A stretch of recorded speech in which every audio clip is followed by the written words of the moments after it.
എല്ലാവർക്കും എൻ്റെ വിനീത നമസ്കാരം. കൃഷ്ണം വന്ദയുടെ ലളിതാ സഹസ്രനാമ പഠന ക്ലാസ്സിലേക്ക് എല്ലാ സജ്ജനങ്ങളെയും സ്നേഹപൂർവ്വം സ്വാഗതം ചെയ്യുന്നു. ക്ലാസ് നടത്തുന്നത് നമ്മുടെ പ്രിയങ്കരനായ ശ്രീ ശ്രീനിവാസൻ പന്തലിങ്കൽ സാറാണ്. സാറിനെ സ്നേഹാദരപൂർവ്വം സ്വാഗതം ചെയ്യുന്നു. കഴിഞ്ഞ ക്ലാസ്സിൽ 93-ാമത്തെ ശ്ലോകമാണ് നമ്മൾ പറഞ്ഞുകൊണ്ടിരിക്കുന്നത്. അതിൽ രണ്ട് നാമങ്ങൾ ബാക്കിയാണ്. നമുക്ക് തുടർന്ന് കേൾക്കാം. നമസ്കാരം സർ. നമസ്കാരം ടീച്ചർ. എല്ലാവർക്കും നമസ്കാരം. ഓം സദാശിവസമാരംഭാം ശങ്കരാചാര്യമധ്യമാം അസ്മദാചാര്യപര്യന്താം വന്ദേ ഗുരുപരമ്പരാം. ഓം ഗജാനനം ഭൂതഗണാതിസേവിതം കപിത്തജംബൂബലസാരഭക്ഷിതം ഉമാസുതം ശോകവിനാശകാരണം നമാമി വിഘ്നേശ്വരപാദപങ്കജം. ഓം വെള്ളപ്പളുങ്ങുനിറമൊത്ത വിദഗ്ധരൂപീ കള്ളം കളഞ്ഞു കമലത്തിലെഴുന്ന ശക്തി വെള്ളത്തിലെ തിരകൾ തള്ളിവരും കണക്കെന്നുള്ളത്തിൽ വന്ന് വിളയാടുക സരസ്വതീ നീ. സർവമംഗളമാംഗല്യേ ശിവേ സർവാർത്ഥസാധികേ ശരണ്യേ ത്രംബകേ ഗൗരി നാരായണീ നമോസ്തുതേ. ഓം എല്ലാവർക്കും ഒരിക്കൽ കൂടി നമസ്കാരം. ഉഷ ടീച്ചർ പറഞ്ഞതുപോലെ 93-ാമത്തെ ശ്ലോകത്തിലെ 2 നാമങ്ങൾ ബാക്കിയാണ്. നമ്മൾ കുലേശ്വരി എന്നുള്ള വളരെ കുരുകുല്ല കുളേശ്വരി എന്നും കുളകുണ്ടാലയ എന്നും കൗളമാർഗ തൽപര എന്നുള്ള 3 നാമങ്ങളും പരസ്പരം ബന്ധിച്ച് കിടക്കുന്നതാണ്. അതിൽ കുലേശ്വരി എന്നുള്ള നാമം നമ്മൾ കണ്ടു കഴിഞ്ഞു. ശരിക്കും കുലേശ്വരി എന്ന് പറഞ്ഞാൽ കുലം എന്ന് പറഞ്ഞാൽ കുലം, കുളം. ലായും ളായും മലയാളത്തിലും സംസ്കൃതത്തിൽ ള എന്നുള്ള അക്ഷരമില്ല, ലാ എന്നേ ഉള്ളൂ. മലയാളത്തിൽ രണ്ടും ഉണ്ട്. അപ്പോൾ രണ്ടിനും അർത്ഥവ്യത്യാസങ്ങളില്ല. നമ്മൾക്ക് വാഞ്ചിതം പോലെ കുലം എന്നോ കുളമെന്നോ ഉപയോഗിക്കാവുന്നതേ ഉള്ളൂ. ശരിക്കും കുളം എന്ന് പറഞ്ഞാൽ സജാതീയമായിട്ടുള്ള ഒരു സമൂഹമാണ്. അതുപോലെ തന്നെ കുണ്ടലിനിയെയും കുളം എന്ന് പറയും. നമ്മൾ പല പ്രാവശ്യവും കണ്ടു കഴിഞ്ഞിട്ടുണ്ട്. ഒരു രാജ്യത്തിനെ കുലം എന്ന് പറയും. അതുപോലെ തന്നെ ഈ ശക്തി സുഷുമ്നയിലൂടെ താഴോട്ടും മുകളിലോട്ടും സഞ്ചരിച്ചു കൊണ്ടിരിക്കുന്നത്, മൂലാധാര ചക്രത്തിൽ നിന്നും സഹസ്രാര ചക്രത്തിലേക്കും തിരിച്ചും സഞ്ചരിച്ചു കൊണ്ടിരിക്കുന്നത് ഈ മാർഗത്തിലൂടെയാണ്. ആ മാർഗത്തിനെയും കുലം എന്നാണ് പറയുന്നത്. അതൊക്കെ നമ്മൾ കണ്ടു കഴിഞ്ഞു.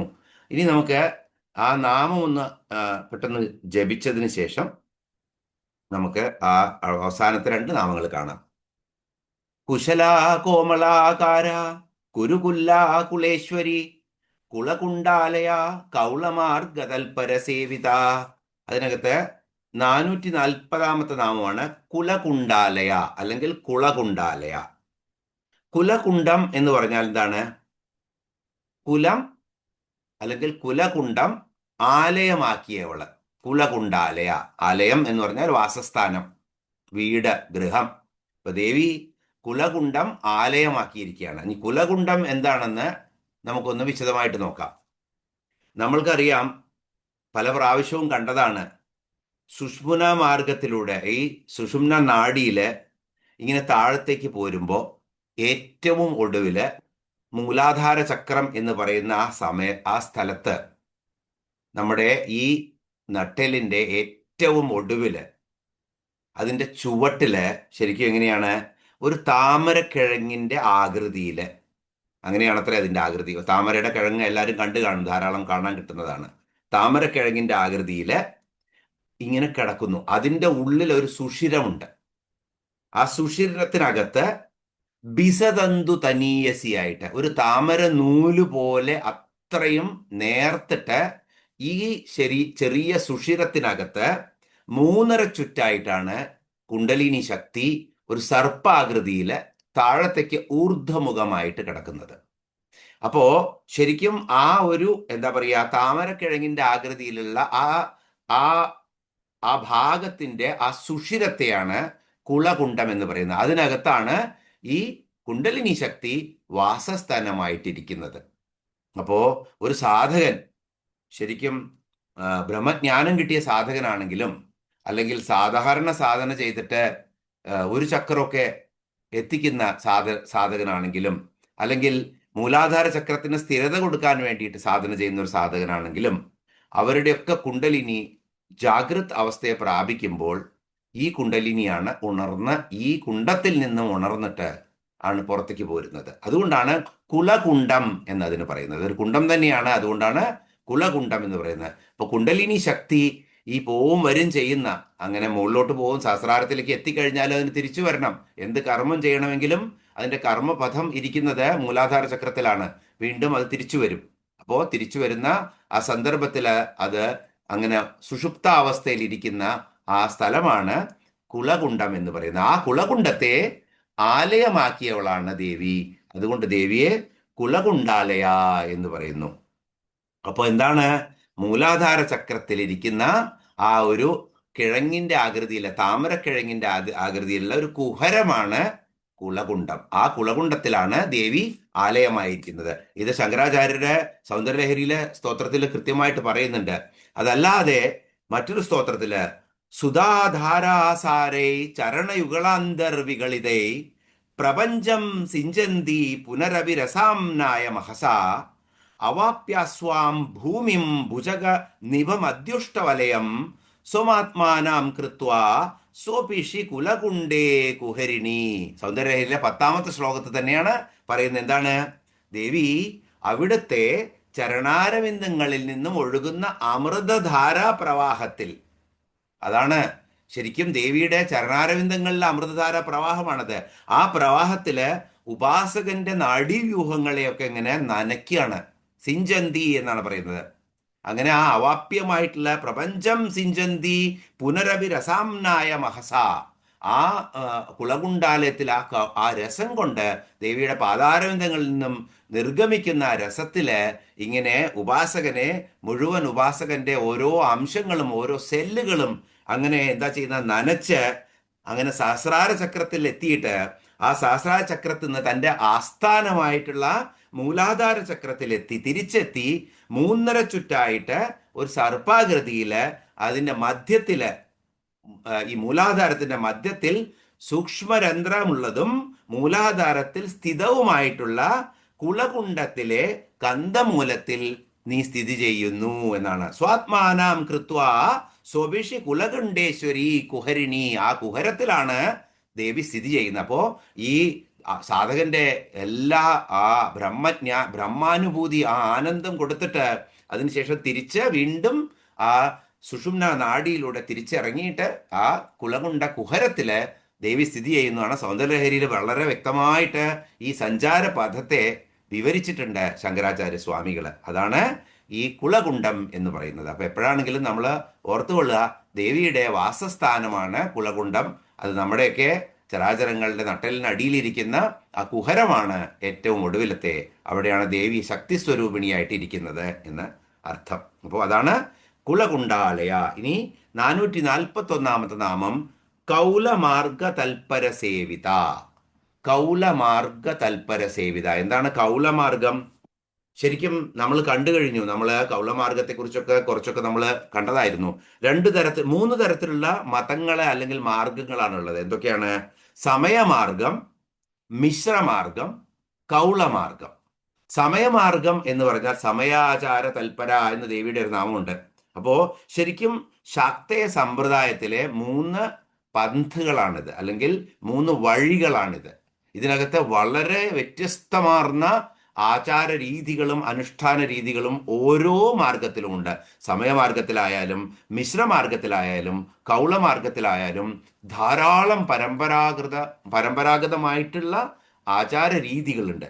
അതിൽ സമയമാർഗം എന്ന് പറഞ്ഞാൽ വൈദികമായിട്ടുള്ളതാണ്. ശരിക്കും സമയമാർഗം വസിഷ്ഠൻ, സനകൻ, ശുകൻ, സനന്ദനൻ, സനത്കുമാരൻ, ഇങ്ങനെ 5 ആചാര്യന്മാര് ചിട്ടപ്പെടുത്തിയതാണ് സമയമാർഗം.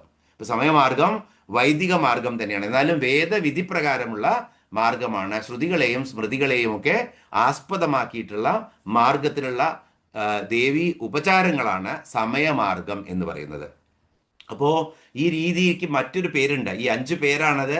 ആരൊക്കെയാണ് നമ്മൾ പറഞ്ഞത്? വസിഷ്ഠൻ, സനകൻ, ശുകൻ, സനന്ദനൻ, സനത്കുമാരൻ. ഇങ്ങനെ 5 പേരാണ് ഇതിന്റെ ഉപജ്ഞാതാക്കള്. അതുകൊണ്ട് ശുഭാഗമ പഞ്ചകം എന്നാണ് ഈ മാർഗത്തിനെ പറയുന്നത്. ഇപ്പം ഇത് അറിയപ്പെടുന്നത് ശുഭാഗമ പഞ്ചകം എന്നുള്ള രീതിയിലാണ്. വളരെ വളരെ ബൃഹത്തായിട്ടുള്ള ആചാര രീതികളാണ്. അതിനെക്കുറിച്ചൊക്കെ നമുക്ക് കൂടുതൽ പഠിക്കേണ്ടവർക്ക് പഠിക്കാം. അപ്പോൾ ഒരു ആചാര രീതിയാണ് എന്ത്? സമയമാർഗം. രണ്ടാമത്താണ് മിശ്രമാർഗം. മിശ്രമാർഗം എന്ന് പറഞ്ഞാൽ 8 പ്രകാരമുള്ള തന്ത്രവിധികളാണ്. 8 പ്രകാരത്തിലുള്ള തന്ത്രവിധികൾ. അതിൽ ശരിക്കും പറയുന്ന സവ്യം അപസവ്യം, ദേവിയുടെ വേറൊരു പേരുണ്ട്, വരാൻ പോകുന്നേ ഉള്ളൂ, സവ്യാപസവ്യ മാർഗസ്ഥ എന്ന് പറയുന്നത്. അപ്പോൾ സവ്യം അപസവ്യം എന്നുള്ള 2 തരത്തിലുള്ള 2 ചിട്ടകളിലൂടെ മിശ്രമാർഗത്തിലെ 8 തരത്തിലെ തന്ത്രവിധി പ്രകാരം ദേവി ആരാധിക്കുന്നുണ്ട്. അത് ചന്ദ്രകല, ജ്യോത്സ്നാവതി, കലാനിധി, കുളാർണവം, ഭുവനേശ്വരി, ബാർഹസ്പസ്തം ആൻഡ് ദുർവാസാമതം.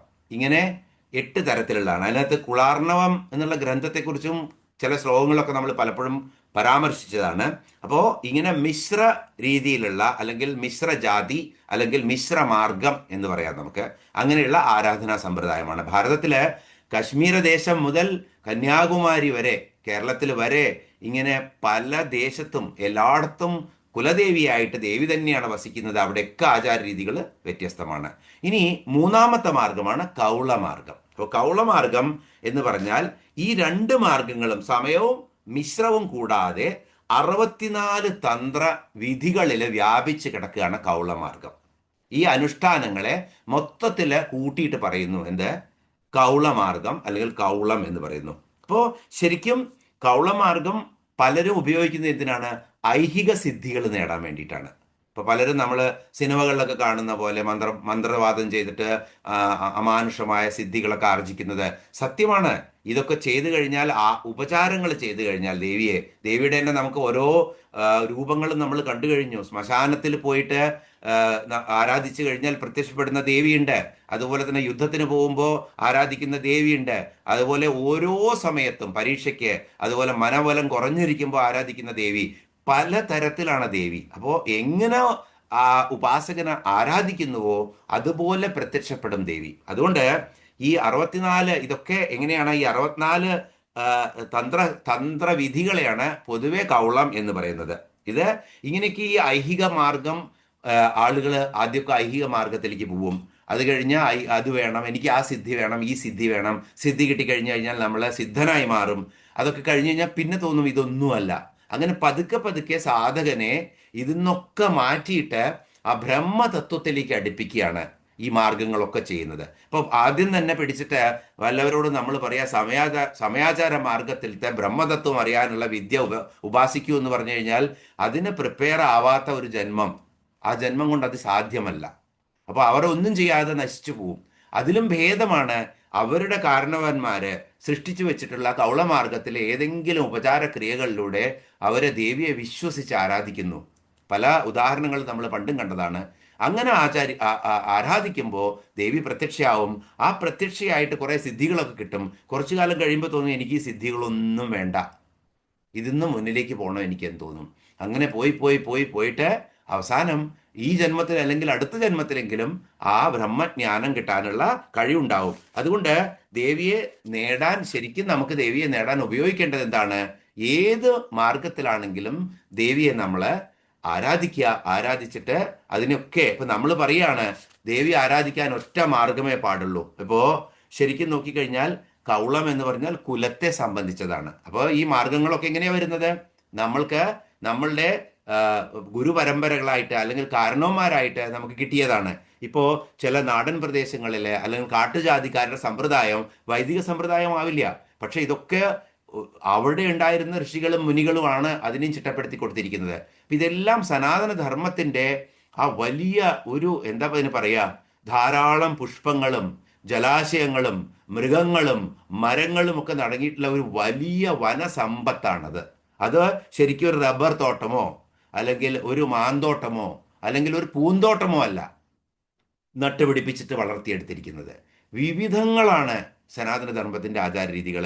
ഒന്ന് ശരിയാണ്, ഒന്ന് തെറ്റാണെന്ന് പറയാൻ പറ്റില്ല. ഇപ്പം നമ്മൾ പറഞ്ഞു, നമ്മൾ കഴിക്കുന്ന ബ്രേക്ക്ഫാസ്റ്റ് പലർക്കും, നമ്മൾ വെസ്റ്റേൺ കൺട്രീസിൽ പോയി കഴിഞ്ഞാൽ അവർക്ക് ബ്രെഡും ബട്ടറും പിന്നെ ഒന്നോ രണ്ടോ ഐറ്റംസ് ഉണ്ടായിരിക്കും മാക്സിമം. നോൺ വെജ് കഴിക്കുന്നവരാണെങ്കിൽ അതിന് അനുസരിച്ചിട്ടുള്ളതാവും. വെജിറ്റേറിയൻ കഴിക്കുന്നവർക്ക് ഇങ്ങനെ കുറച്ച് ഐറ്റംസ് ഉണ്ടായിരിക്കും. നമ്മൾക്ക് ഇവിടെ പുട്ടുണ്ട്, അപ്പമുണ്ട്, അത് കഴിഞ്ഞാൽ ഇഡ്ഡലി ഉണ്ട്, ദോശയുണ്ട്, എനിത്തിങ് യു കോൾ. ഒരു 25 ബ്രേക്ക്ഫാസ്റ്റ് മലയാളികൾക്ക് ഉണ്ടായിരിക്കും. പക്ഷേ സൗത്ത് ഇന്ത്യയിൽ ഇന്ന് നോർത്ത് ഇന്ത്യയിലേക്ക് പോയാൽ അത്രയും വെറൈറ്റി കാണില്ല. അപ്പോൾ ഇതെല്ലാം പറയുക നാളെ മുതൽ ബ്രെഡും ബട്ടറും മാത്രമേ ലോകത്തുള്ളവരൊക്കെ കഴിക്കാൻ പാടുള്ളൂ എന്ന് പറഞ്ഞു കഴിഞ്ഞാൽ അത് ശരിയാണോ? ബ്രെഡും ബട്ടറും തെറ്റാണ് എന്ന് പറയുന്നത് തെറ്റാണ്. എന്നാൽ ബ്രെഡും ബട്ടറും മാത്രമേ ശരിയുള്ളൂ എന്ന് പറയുന്നത് അജ്ഞാനമാണ്, തോന്നിവാസമാണ്. ആർക്കും ഒരാളുടെ ഒരു കാര്യവും മറ്റൊരാളിൽ അടിച്ചേൽപ്പിക്കാൻ പാടില്ല എന്നുള്ളത് സനാതന ധർമ്മം ചെയ്തിട്ട് ആവർത്തിച്ച് പറയുന്നുണ്ട്. കാരണം കർമ്മത്തിനനുസരിച്ചാണ് ജന്മം കിട്ടുന്നത്, അതിനനുസരിച്ച് നമുക്ക് വികസിക്കണം. ആ വികസനത്തിന് ഏത് പാതയാണോ നമുക്ക് പറ്റുന്നത് ആ പാത തിരഞ്ഞെടുക്കണം. അപ്പൊ ഈ കൗളമാർഗ തൽപര സേവിത എന്നുള്ള നാമം നമ്മളെ കാണിച്ചു തരുന്നത് ഈ സമൂഹം ഇപ്പോ പല സ്ഥലത്തും കൗളമാർഗം എന്ന് പറഞ്ഞാൽ മദ്യവും മാംസവും ഒക്കെ ഉപയോഗിച്ചിട്ടുള്ള പൂജകളുണ്ട്. അപ്പൊ ഈ പൂജകള് തീർത്തും തെറ്റാണ് എന്നുള്ളതൊന്നും പല പല സ്ഥലങ്ങളിലും ഗ്രാമങ്ങളിലൊക്കെ പണ്ട് അടിയന്തരങ്ങൾക്ക് മദ്യവും ഒക്കെ കൊടുക്കുമായിരുന്നു, അല്ലെങ്കിൽ കോഴിയെ കുരുതി കൊടുക്കുമായിരുന്നു. ഇത് ശരിയാണോ തെറ്റാണോ എന്നുള്ളത് ഇതല്ല. ഇതിൽ നിന്നും മുകളിലേക്ക് ഒരാൾക്ക് പോകണമെങ്കിൽ അദ്ദേഹം ഇതൊക്കെ ചെയ്ത് ആരാധിച്ച് ദേവി പ്രത്യക്ഷപ്പെടുമ്പോൾ അദ്ദേഹത്തിന് തോന്നുകയാണ് ഞാൻ ഈ മാർഗങ്ങളൊന്നും പിന്തുടരില്ല, ഞാൻ വേദമാർഗത്തിലേ ഇനി പോവുള്ളൂ എന്ന് അദ്ദേഹത്തിന് തീരുമാനിക്കാം. അത് വ്യക്തി സ്വാതന്ത്ര്യമാണ്. അതേസമയത്ത് ഇതൊന്നും പാടില്ല എന്ന് നിരോധിക്കുന്നു. ഇപ്പോൾ പല ക്ഷേത്രങ്ങളിലും പണ്ടൊക്കെ ആ ഒരു പ്രദേശത്തെ മനുഷ്യന് സംഭവിക്കുന്ന ച്യുതി അത് അല്ലെങ്കിൽ പ്രകൃതിക്ഷോഭങ്ങളൊക്കെ മാറ്റാൻ വേണ്ടിയിട്ട് കുരുതി കൊടുക്കുക എന്നുള്ളൊരു കഷ്ടമുണ്ടായിരുന്നു. ആ കഷ്ടം ഒക്കെ എടുത്തു മാറ്റിക്കളഞ്ഞു. ഇപ്പോഴും കാമാഖ്യയിലൊക്കെ പോയി കഴിഞ്ഞാൽ ധാരാളം ശക്തിപീഠങ്ങളിൽ വെച്ചിട്ട് ഏറ്റവും തന്ത്രശക്തിയുള്ള പീഠമാണ് ദേവിയുടെ യോനി പീഠമായിട്ടാണ് കാമാഖ്യയെ കാണുന്ന ആസാമിലെ. അപ്പോൾ കാമാഖ്യയില് നമ്മൾ പോയി കഴിഞ്ഞു കഴിഞ്ഞാൽ അവിടെ ധാരാളം ആടുകളെ, മുട്ടനാടുകളെ അവിടുത്തെ പ്രസാദം കൊടുക്കുന്നത് അവയുടെയാണ് പ്രസാദം. അതിനെ പബ്ലിക്കലി നമ്മുടെ കേരളത്തിലെ തെരുവുകളിൽ വെട്ടിത്തൂക്കിയതുപോലെയൊന്നും കാണാൻ പറ്റില്ല. പക്ഷെ അതിന് പ്രത്യേക സ്ഥലങ്ങളുണ്ട്, അവിടുന്ന് നിവേദിച്ച് പ്രസാദം കൊടുക്കും. അപ്പോൾ ഇത് തെറ്റാണോ ശരിയാണോ എന്നുള്ളത് ഒരു മനുഷ്യനാണ് തീരുമാനിക്കേണ്ടത്, അല്ലാതെ ഗവൺമെന്റോ അല്ലെങ്കിൽ ഇത് ശരിയല്ല എന്നാൽ പിന്നെ ഒരു ജീവിയെ ഹിംസിക്കാൻ പാടില്ല എന്നുള്ള നിയമം കൊണ്ടുവരണം. അതാർക്കും കൊണ്ടുവരാൻ പറ്റില്ല ഇവിടെ. അപ്പോൾ നമ്മൾ ചെയ്യുന്ന കാര്യങ്ങൾ അല്ലെങ്കിൽ നമ്മുടെ കുലം, ആ കുലം പിന്തുടർന്നിരുന്ന ചില കാര്യങ്ങൾ, ആ കാര്യങ്ങളിൽ നിന്നും വ്യതിചലിച്ച് അതിനെയും മുകളിലേക്ക് പോകാൻ നമ്മൾ ശ്രമിക്കണം. പക്ഷെ അത് തെറ്റാണെന്ന് പറഞ്ഞ് അതെല്ലാം ബഹിഷ്കരിച്ച് ഒന്നിനും കൊള്ളാത്തവരായി മാറുന്ന ഒരവസ്ഥയിലേക്ക് എത്താൻ പാടില്ല. ഇത് വലിയൊരു അടവിയാണ്, വിപിനമാണ്, കാനനമാണ്. ഇവിടെ എല്ലാം ഉണ്ട്, അരയന്നങ്ങളും എല്ലാ വസ്തുക്കളും നിറഞ്ഞു കിടക്കുന്ന ഒരു പൊയ്കയും കാടും വൃക്ഷവും ഒക്കെയുള്ള ഒരു കാട് തന്നെയാണ് ഈ സനാതനധർമ്മം. അതിനെ നമുക്ക് ഒരു യാർഡ് സ്റ്റിക്ക് കൊണ്ട് അളക്കാൻ പറ്റില്ല. വിവേകാനന്ദ സ്വാമി എപ്പോഴും പറയുമായിരുന്നു, ഒരേ കോട്ട്, ഒരേ അളവിലുള്ള കോട്ട് എല്ലാവർക്കും, ഒരേ അളവിലുള്ള ചെരുപ്പ് എല്ലാവർക്കും. അത് കൊടുത്തു കഴിഞ്ഞാൽ എന്ത് സംഭവിക്കും? പലർക്കും അത് ലൂസായി മാറും, മറ്റ് പലർക്കും അത് ഇടാൻ പറ്റില്ല, അവരെ കാല് പൊട്ടിപ്പോവും. അതുപോലെ കൂട്ടും പറ്റില്ല. ഗ്രീക്ക് മിത്തോളജിയിൽ പ്രോക്രസ്റ്റസ് എന്ന് പറഞ്ഞിട്ടൊരു ക്യാരക്ടർ ഉണ്ട്. ആ ക്യാരക്ടർ എങ്ങനെയാണെന്ന് വെച്ചാൽ ഈ വീട്ടിലെ അതിഥി വന്നാലും അദ്ദേഹത്തിന് വളരെ സുഭിക്ഷമായിട്ട് ഭോജനം കൊടുക്കും, സ്വർണ്ണത്തളികയിൽ ഭക്ഷണം കൊടുക്കും, അതിനുശേഷം വീശും അവർക്ക് എല്ലാ ഉപചാരങ്ങളും ചെയ്യും. അത് കഴിഞ്ഞാൽ അവർക്ക് ഉറങ്ങാനൊരു കട്ടിൽ കൊടുക്കും. ആ കട്ടിലിന് ഫിക്സഡ് ലെങ്താണ്. അതിനകത്ത് ഫിറ്റായില്ലെങ്കിൽ കാല് വെട്ടിമുറിക്കും. പ്രോക്രസ്റ്റസിന്റെ കട്ടിൽ എന്നാണ് അതിന് പറയുക. അപ്പോൾ നമ്മളുടെ ഐഡിയോളജിക്ക് ശരിയാവാത്തതിനെയൊക്കെ വെട്ടിമാറ്റുക എന്നുള്ള സങ്കല്പമല്ല സനാതനധർമ്മത്തിലുള്ളത്. ഇത് പലപ്പോഴും ഇത് പല തരത്തിൽ ചർച്ച ചെയ്തതാണ്. ഇത് ഇങ്ങനെ തന്നെ നിലനിൽക്കണം. അങ്ങനെ പല ലെവലിലും നമുക്ക് ദേവിയെ ആരാധിക്കാൻ പറ്റും. അതുകൊണ്ടാണ് നമുക്ക് കുലദേവിയായിട്ട് കൗളമാർഗത്തിൽ തൽപരയായിട്ടുള്ള ദേവി, ആ ദേവിക്ക് നമസ്കാരം എന്ന് പറഞ്ഞ ഈ നാമത്തെ ഇവിടെ അവസാനിപ്പിക്കാം. ഈ ശ്ലോകത്തെയും അവസാനിപ്പിക്കാം. ഓം കൗളമാർഗ തൽപര സേവിതായേ നമ എന്ന് പറഞ്ഞ് നമുക്ക് ദേവിയെ ഇവിടെ നമിക്കാം. ആ വാസ്റ്റായിട്ടുള്ള ഈ സനാതനധർമ്മത്തിൻ്റെ ആ സമൃദ്ധി കണ്ട് നമുക്ക് ആശ്ചര്യപ്പെട്ടുകൊണ്ട് ഇതൊക്കെ സൃഷ്ടിച്ച ആ മുനിമാരെയും അതുപോലെ നമ്മുടെ ഗുരുകാരണന്മാരെയൊക്കെ വന്ദിച്ചുകൊണ്ട് അടുത്ത ശ്ലോകത്തിലേക്ക് പോവാം. 94-ാമത്തെ ശ്ലോകം. കുമാരഗണനാഥാംബ തുഷ്ടിപുഷ്ടി മതിധൃതി ശാന്തി സ്വസ്തിമതീ കാന്തി നന്ദിനി വിഘ്നനാശിനി.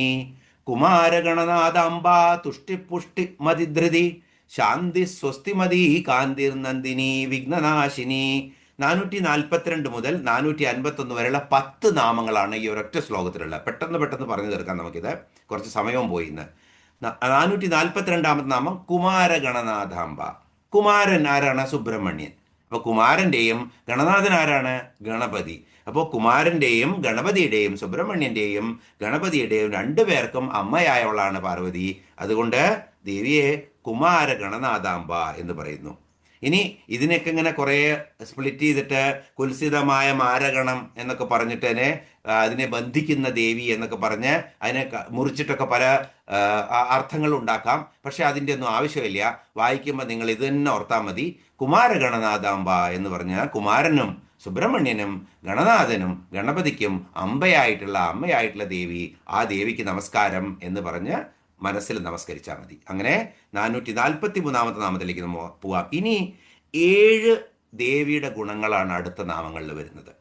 അത് ഓരോന്നോരോന്നായിട്ട് നമുക്ക് കാണാം. ഒന്നാമത്തത് ഗുണമാണ് തുഷ്ടി. 443 നാമം തുഷ്ടി. തുഷ്ടി എന്ന് പറഞ്ഞാൽ തോഷം എന്നാൽ സന്തോഷം എന്നാണ് അർത്ഥം. അതിനാണ് തുഷ്ടിഹി എന്നുള്ള വാക്കുണ്ടായിരിക്കുന്നത്. തുഷ്ടിഹി എന്നാണ്. അപ്പോൾ ശരിക്കും ആഗ്രഹപൂർത്തിയിൽ നിന്നും മനസ്സിന് എന്തൊക്കെയാണ് ലഭിക്കുന്നത്? ഒരു തൃപ്തി ലഭിക്കും, പ്രസാദം ലഭിക്കും, ആനന്ദം ലഭിക്കും. എന്തെങ്കിലുമൊക്കെ ആഗ്രഹം പൂർത്തീകരിച്ചു കഴിഞ്ഞാൽ മനസ്സിലുണ്ടാവുന്ന ആ പ്രസാദം, ആ ആനന്ദം അല്ലെങ്കിൽ ആ തൃപ്തി, അതിനാണ് തുഷ്ടി എന്ന് പറയുന്നത്. ആ സന്തോഷത്തിനാണ് തുഷ്ടി എന്ന് പറയുന്നത്. അപ്പോൾ സർവ്വജീവികളും സന്തോഷം കാക്ഷിക്കുന്നുണ്ട്. ആ സന്തോഷം എന്താണ്? ശരിക്കും ദേവിയാണ് തുഷ്ടിയായിട്ട്. കാരണം എന്താ പറയുന്നത്? യാ ദേവി സർവഭൂതേഷു തുഷ്ടിരൂപേണ സംസ്ഥിത. സർവഭൂതങ്ങളിലും തുഷ്ടിയായിട്ട് ഇരിക്കുന്ന, അന്തർലീനമായിരിക്കുന്നത് ആരാണ്? ദേവിയാണ്. അപ്പോൾ ദേവി നിങ്ങൾ നല്ല കാര്യങ്ങൾ സന്തോഷം കാക്ഷിക്കുമ്പോൾ സംതൃപ്തി തരുന്നത് ആരാണ്? സംതൃപ്തിയായിട്ടിരിക്കുന്ന അല്ലെങ്കിൽ സന്തോഷവതിയായിരിക്കുന്ന, സന്തോഷം തരുന്ന ആ ദേവിയുടെ ആ ചേതന തന്നെയാണ് തുഷ്ടിഹി, തുഷ്ടിയായിട്ടിരിക്കുന്നത്. അതുകൊണ്ട് ദേവിക്ക് തുഷ്ടി എന്ന നാമം. അപ്പോൾ എന്ത് കാര്യങ്ങളും ചെയ്യുമ്പോൾ ഉത്സാഹം തോന്നുമ്പോൾ വിചാരിച്ചോളുക ദേവി തന്നെയാണ് ആ ഉത്സാഹമെന്ന്. അതുകൊണ്ടാണ് യാ ദേവി സർവഭൂതേഷു തുഷ്ടിരൂപേണ സംസ്ഥിത. 443 നാമം തുഷ്ടിഹി. ഇനി 444 നാമം നോക്കാം. പുഷ്ടിഹി. പുഷ്ടി എന്ന് പറഞ്ഞാൽ പോഷണം. അപ്പോൾ ശരിക്കും അർത്ഥം പോഷണം. അത് കഴിഞ്ഞാൽ ധനധാന്യങ്ങൾക്കും പുഷ്ടി എന്ന് പറയും. വൃദ്ധി, എന്തൊക്കെയാണോ നമ്മുടെ വൃദ്ധി തരുന്നത് അതെല്ലാം പുഷ്ടി എന്ന പേരിൽ അറിയപ്പെടും. പിന്നെ ഭൂമിയെ പുഷ്ടി എന്നറിയപ്പെടും. ക്ഷേത്രത്തിനെയും പുഷ്ടി എന്ന പേരിൽ അറിയപ്പെടും. അപ്പൊ ശരിക്കും ഇവിടെ പുഷ്ടി എന്ന് പറഞ്ഞാൽ ഇതൊക്കെ ദേവിയുടെ തന്നെ അനുഗ്രഹ സിദ്ധിയാണ്. അതുകൊണ്ട് ഈ ദേവി തന്നെയാണ് പോഷണം ചെയ്യുന്നത് നമ്മളെ, ദേവി തന്നെയാണ് വൃദ്ധി തരുന്നത് നമ്മൾക്ക്. അപ്പോൾ എല്ലാം ഉണ്ടായ സാധനങ്ങൾക്കൊക്കെ നാശമുണ്ട്. ബരാബർ. അപ്പോൾ ശരിക്കും എന്താണ്? വൃദ്ധിയും ക്ഷയവും, ചന്ദ്രനായാലും മനുഷ്യനായാലും ജീവജാലങ്ങൾക്കായാലും ഒക്കെ വൃദ്ധിയുമുണ്ട് ക്ഷയവുമുണ്ട്. എന്നാൽ ദേവി തുഷ്ടിയായിരിക്കുന്ന ദേവി എന്നും വൃദ്ധിയാണ് ദേവിക്ക്. ആ ദേവിക്ക് പുഷ്ടിരൂപേണ സംസ്ഥിത. ദേവി അങ്ങനെ പുഷ്ടിയായിട്ടിരിക്കുകയാണ്, വൃദ്ധിയായിട്ടിരിക്കുകയാണ്. സ്ഥിരമായിട്ട് ദേവി അതേപോലെ തന്നെ ഇരിക്കും. ഉണ്ടെങ്കിൽ വളർച്ചയേ ഉള്ളൂ, ഒരിക്കലും മികഴ്ച ദേവിക്കില്ല. അതുകൊണ്ട് ദേവി എന്താണ്? വൃദ്ധി സ്വരൂപിണിയാണ്. അതുകൊണ്ട് ദേവിയെ പുഷ്ടിഹി എന്ന് പറയുന്നു. ഓം പുഷ്ടിയേ നമ എന്ന് പറഞ്ഞ് വന്ദിച്ച് 445 നാമത്തിലേക്ക് പോവാം. അടുത്ത ഗുണമാണ് മതിഹി. മതി എന്ന് പറഞ്ഞു കഴിഞ്ഞാൽ ബുദ്ധി എന്നാണ് അർത്ഥം. അല്ലാണ്ട് അളക്കാനുള്ള ഉപകരണം ഒക്കെ ഉണ്ട്, അതൊന്നും നമുക്കിവിടെ നോക്കണ്ട. മതി എന്ന് പറഞ്ഞാൽ, മതിഹി എന്ന് പറഞ്ഞാൽ ഇവിടെ ബുദ്ധിയാണ്. ഇവിടെ എങ്ങനെയാണ്? യാ ദേവി സർവഭൂതേഷു ബുദ്ധിരൂപേണ സംസ്ഥിത നമസ്തസ്യേ നമസ്തസ്യേ നമസ്തസ്യേ നമോ നമ. ഇവിടെയും സർവചരാചരങ്ങളിലെയും ആ ദേവി തന്നെയാണ് മതിരൂപേണ, ബുദ്ധിരൂപേണ സംസ്ഥിതയായിരിക്കുന്നത്.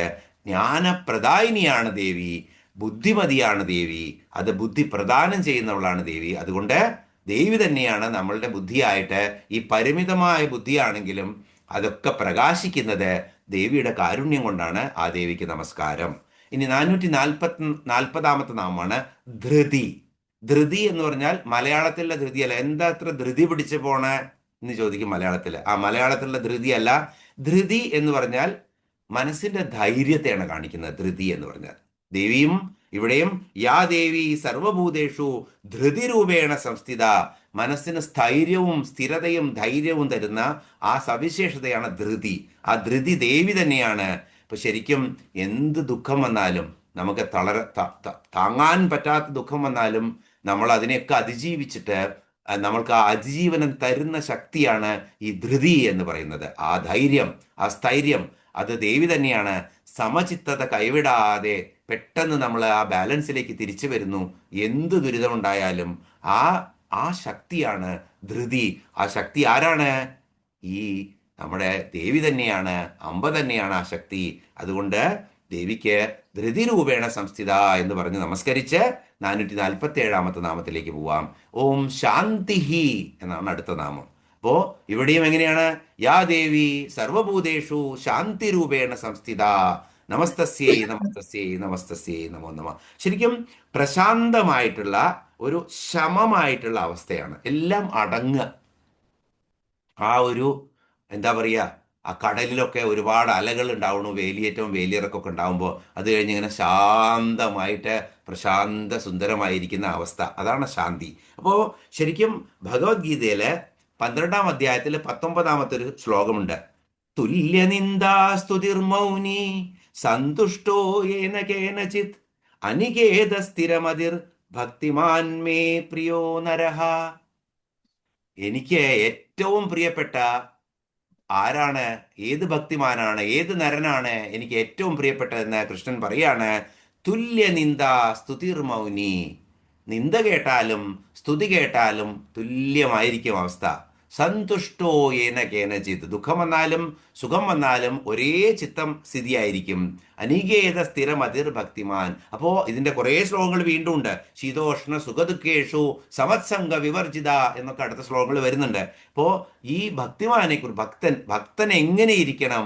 ആ മനസ്സില് പ്രശാന്ത സുന്ദരമായിട്ടുള്ള ചിത്തത്തോടു കൂടിയിരിക്കണം. അതാണ് ശാന്തി. ശാന്തിക്ക് ഏറ്റക്കുറച്ചില്ല. അയ്യോ എനിക്ക് നല്ല ശാന്തി കിട്ടി, എനിക്ക് കുറച്ച് ശാന്തി കിട്ടി. ശാന്തിക്ക് സുഖം ദുഃഖം ഇതിന് രണ്ടിനും ഏറ്റക്കുറച്ചിലുകളുണ്ട്. ശാന്തി എന്ന് പറഞ്ഞാൽ ആ പരമമായിട്ടുള്ള ആ ഒരു ശമം അടങ്ങിയ അവസ്ഥയാണ്. ആ അവസ്ഥയാണ് നമ്മളൊക്കെ പ്രാപിക്കേണ്ടത് എപ്പോഴും. ഈ ഓട്ടത്തിലും എല്ലാം കണ്ടു കഴിഞ്ഞാൽ പ്രതികരിക്കാനും എല്ലാറ്റിലും ചെന്ന് തലയിടാനും ഒക്കെയുള്ള ആ ഒരു എന്താ പറയുക ആ ത്വര പതുക്കെ പതുക്കെ അടക്കിയെടുക്കണം. അങ്ങനെ ശമിക്കണം, എല്ലാം ശമിച്ചൊടുങ്ങണം. ആശയും ആഗ്രഹങ്ങളും അതുപോലെ ഈ എന്താ പറയുക നമ്മളുടെ ആളുകളോടുള്ള പക, ദ്വേഷം, ഇതൊക്കെ കുറച്ച് കുറച്ച് കുറച്ച് കുറച്ച് കുറച്ച് കുറച്ച് ഇങ്ങനെ ശാന്തിയിൽ എത്തുമ്പോഴാണ് നമുക്ക് ആ പരമശാന്തി. പിന്നെ ഒന്നും നമുക്ക് അതിൻ്റെ ഒന്നും ആ ഇഫക്റ്റ് ഇല്ലാത്ത അവസ്ഥ വരും. അതാണ് പരമശാന്തിയുള്ള അവസ്ഥ. ആ ശാന്തി ആര് തന്നെയാണ്? ദേവി തന്നെയാണ്. അതുകൊണ്ട് ആ ദേവിക്ക് നമസ്കാരം എന്ന് പറഞ്ഞ് നമുക്ക് സ്വസ്തിമതി എന്നുള്ള നാമത്തിലേക്ക് പോവാം. 448-ാമത്തെ നാമമാണ് സ്വസ്തിമതി. സ്വസ്തിമതി എന്ന് പറഞ്ഞാൽ, സ്വസ്തി എന്ന് പറഞ്ഞാൽ ശരിക്കും എന്താണ്? ക്ഷേമം, പുണ്യം, മംഗളം ഇതൊക്കെ സ്വരൂപമായിരിക്കുന്നവളാണ് ദേവി. അതുകൊണ്ട് ദേവിയെ സ്വസ്തിമതി എന്ന് പറയുന്നു. ക്ഷേമസ്വരൂപിണി, പുണ്യസ്വരൂപിണി, മംഗളസ്വരൂപിണി, ഇതിനൊക്കെ സ്വസ്തിമതി എന്ന് പറയുന്നു. അപ്പോൾ ശരിക്കും നമ്മൾ ആശീർവദിക്കുമ്പോൾ സ്വസ്തി എന്ന് പറഞ്ഞിട്ടാണ് ആശീർവദിക്കുന്നത്. അപ്പോൾ ഈ എല്ലാ സ്വരൂപങ്ങളും, സ്വസ്തി എന്ന് പറഞ്ഞാൽ ശരിക്കും ഒരു ക്ഷേമത്തിൻ്റെ അവസ്ഥയാണ്, പുണ്യത്തിൻ്റെ അവസ്ഥയാണ്, മംഗളകരമായ അവസ്ഥയാണ്. ഇതൊക്കെ സ്വരൂപമായിരിക്കുന്നത് ദേവിയാണ്. അതുകൊണ്ട് ദേവിയെ സ്വസ്തിമതി എന്ന് വിളിക്കുന്നു. ഇനി അടുത്തതാണ് കാന്തിഹി. അതിശയം തോന്നിപ്പിക്കുന്ന ശോഭയാണ് കാന്തി. സാധാരണ പ്രകാശമല്ല, വളരെ നമുക്ക് അത്ഭുതം അത്രയും തോന്നിപ്പിക്കുന്ന സൗന്ദര്യം വഴിയുന്ന പ്രകാശം ചൊരിയുന്ന ആ ശോഭയ്ക്കാണ്, സൗന്ദര്യവും പ്രകാശവും ഒക്കെ ഒത്തിണങ്ങിയിട്ടുള്ള ശോഭയ്ക്കാണ് എന്ത് പറയുന്നത്? കാന്തി എന്ന്. അപ്പൊ ഈ കാന്തി ആരാണ്? ദേവി തന്നെയാണ് കാന്തി. അവിടെയും ശ്ലോകമുണ്ട്. അപ്പൊ കാന്തി എന്ന് പറഞ്ഞാൽ ശരിക്കും എന്താണ്? മറ്റൊരർത്ഥത്തിൽ പറഞ്ഞാൽ ഇച്ഛാശക്തിക്കും കാന്തി എന്ന് പറയും. അതുപോലെ ചന്ദ്രന്റെ 16 കലകളില് ഒന്ന് കാന്തിയാണ്. പക്ഷെ നമുക്കിവിടെ കാന്തി എന്ന് പറഞ്ഞാൽ ആ സൗന്ദര്യം, കാന്തിമതി, മുഖകാന്തി എന്നൊക്കെ പറഞ്ഞാൽ എന്താണ്? ശരിക്കും ആ അത്ഭുതപ്പെടുത്തുന്ന ശോഭയോട് കൂടിയിരിക്കുന്നതാണ് ദേവി. അപ്പൊ ദേവിയുടെ ഈ പ്രപഞ്ചം മുഴുവൻ എല്ലാ സൗന്ദര്യങ്ങളും ദേവിയോട് ഉപമിക്കാനേ പറ്റില്ല. അത്രയും വലുതാണ് ദേവി. ഇപ്പൊ ദേവി ശരിക്കും എന്താണ്? അത്രയും മനോഹരമായ സ്വരൂപമാണ് ദേവിയുടെ. അതുകൊണ്ട് ദേവി കാന്തി ഉള്ളവളാണ് എന്നും, അതുകൊണ്ട് ദേവിക്ക് കാന്തിഹി എന്ന് പറഞ്ഞ് നമുക്ക് വന്ദിക്കാം. അടുത്തത്, ഇതൊക്കെ പെട്ടെന്ന് മനസ്സിലാക്കാവുന്ന നാമങ്ങളാണ്, അതുകൊണ്ടാണ് നമ്മൾ പെട്ടെന്ന് പോകുന്നത്. അടുത്ത 450 നാമമാണ് നന്ദിനി. നന്ദിക്കുക എന്ന് പറഞ്ഞാൽ ആനന്ദിക്കുക എന്നാണ് അർത്ഥം ശരിക്കും സംസ്കൃത വാക്കിന്. അപ്പോൾ നന്ദിക്കുന്നവൾ, ആനന്ദ സ്വരൂപിണിയാണ് ദേവി. അതുകൊണ്ടാണ് ദേവി നന്ദിനി എന്ന പേരിൽ അറിയപ്പെടുന്നത്. അപ്പോൾ എല്ലാവരെയും സന്തോഷിപ്പിക്കുന്നവളാണ് ദേവി. അതുകൊണ്ടും ദേവിയെ നന്ദിനി എന്നറിയുന്നു. ശരിക്കും നന്ദിനി സ്വരൂപിണിയായ ദേവിയിൽ നിന്നാണ് സകല ചരാചരങ്ങൾക്കും ആനന്ദം ലഭിക്കുന്നത്. ഈ നേരത്തെ നമ്മൾ തോഷം എന്ന് കണ്ടു, സന്തോഷം. അതുപോലെ ആനന്ദം ആണ്. ആ ചിദാനന്ദമായാലും സാധാരണ വസ്തുക്കളിൽ നിന്ന് കിട്ടുന്ന ആനന്ദമായാലും ഈ ചരാചരങ്ങൾക്കൊക്കെ ആനന്ദം പകരുന്നത് ദേവി തന്നെയാണ്. അതുകൊണ്ട് ദേവി നന്ദിനി എന്ന നാമത്തിൽ അറിയപ്പെടുന്നു. ഇനി കാമധേനുവിൻ്റെ മകളായ നന്ദിനി പശു, ആ പശുവും ശരിക്കും വേദമാതാവാണ്. അപ്പോൾ ദേവി സ്വരൂപം തന്നെയാണ് നന്ദിനി. അതുകൊണ്ടും ആ നന്ദിനി പശുവിനെയും, കാമധേനുവിൻ്റെ മകളായിട്ടുള്ള നന്ദിനി പശുവിനെയും, വസിഷ്ഠൻ്റെ കഥയൊക്കെ നമ്മൾ കേട്ടിട്ടുണ്ട്. വിശ്വാമിത്രനും വസിഷ്ഠനും തമ്മിൽ ഉണ്ടായ രാജാവായ വിശ്വാമിത്രനും അവിടുന്ന് വിശ്വാമിത്രൻ നന്ദിനിയെ കാക്ഷിച്ച് അത് കിട്ടാതെ വന്നതും വസിഷ്ഠൻ്റെ മക്കളെയൊക്കെ വധിച്ചു, എന്നിട്ടും തോൽപ്പിക്കാൻ പറ്റിയില്ല. അവസാനം രാജർഷിയായി, അത് കഴിഞ്ഞ് ബ്രഹ്മർഷിയായോട് ബ്രഹ്മജ്ഞാനം കിട്ടിയതോടുകൂടി എല്ലാ ഈർഷ്യയും തീർന്നു. അങ്ങനെയാണ് നമുക്ക് ഗായത്രി മന്ത്രം പോലെയുള്ള മന്ത്രങ്ങളൊക്കെ ലഭിച്ച. ഇതൊക്കെ നമ്മൾ വിശദമായി പല നാമങ്ങളിലും കണ്ടിട്ടുണ്ട്. അപ്പോൾ ആ വസിഷ്ഠൻ്റെ വളർത്ത് പുത്രി, കാമധേനുവിൻ്റെ പുത്രിയായിരുന്നു നന്ദിനി എന്നുള്ള പശു. ഇനി ഗംഗാദേവിയെയും നന്ദിനി എന്ന് പറയും. ഗംഗാനന്ദിനി എന്നാണ് ഗംഗാദേവിയെ പറയുന്നത്. സകല പാപങ്ങളും കഴുകിക്കളയുന്ന ആ ഗംഗാദേവി, ആ ഗംഗാ നദി തന്നെ ദേവി സ്വരൂപമാണ്. നമ്മളുടെ കഥകളിൽ പറയുന്ന പോലെ പാർവതി മടിയിലും ഗംഗ തലയിലും അങ്ങനെയല്ല. ദേവി തന്നെ സ്വർഗ ഗംഗയുടെ സ്വരൂപം ദേവി തന്നെയാണ്, ശക്തി തന്നെയാണ്. അപ്പോൾ ആ ദേവി തന്നെയാണ്. ഇനി നോക്കുകയാണെങ്കിലോ, നന്ദഗോപന്റെ പുത്രിയായിട്ട്, നന്ദജയായിട്ട്, യോഗമായായിട്ട്, നന്ദിനിയായിട്ട്, നന്ദന്റെ പുത്രിയായി നന്ദിനിയായി ജനിച്ചത് ആരായിരുന്നു? ശക്തി സ്വരൂപിണിയായ ദേവി തന്നെയായിരുന്നു. കംസനെ താക്കീത് കൊടുക്കാൻ വേണ്ടിയിട്ട് അങ്ങനെ കയ്യിൽ നിന്നും പറന്നുപോയത് ആരായിരുന്നു? നന്ദജയായിട്ടുള്ള നന്ദിനിയായിരുന്നു.